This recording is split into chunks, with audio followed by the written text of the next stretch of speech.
అడవి మధ్యలో సింహంరాజు పెద్ద రాయిమీద నిలబడి జంతువులందరినీ ఉద్దేశించి గంభీరంగా మాట్లాడింది. మనందరం కలసి ఉంటే ఎవరూ మనల్ని ఏమి చేయలేరు అని సింహం గర్జించగా జింక, కోతి, కుందేలు, ఏనుగు అందరూ ఆశతో విన్నారు. నక్క ముందుకు వచ్చి తన తెలివితో కొత్త కొత్త ట్రిక్స్ జంతువులకు నేర్పింది. వేటగాళ్లు వస్తే ఇలా దారి తప్పించాలి, ఇలా ఉచ్చులు పెట్టాలి అని చెబుతూ తన పాదాలతో నేలపై ఆకృతులు వేసింది. చిన్న జంతువులు ఆశ్చర్యంగా చూశాయి.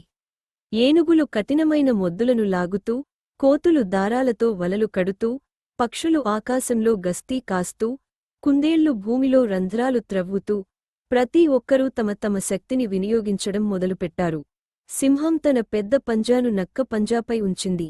వెంటనే జింక, కోతి, కుందేలు, పక్షులు, ఏనుగులు అందరూ తమ తమ పంజాలు, గోర్లు, రెక్కలు కలిపారు.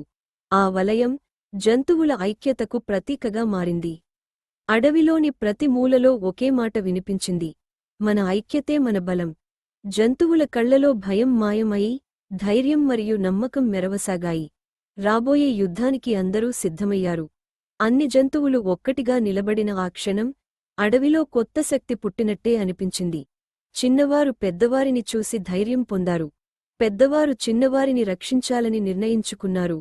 ఐక్యతే నిజమైన బలం అని అందరి హృదయాల్లో నినాదంలా మారింది. నెక్స్ట్ ఎపిసోడ్ కోసం సబ్స్క్రైబ్ చేసుకోండి.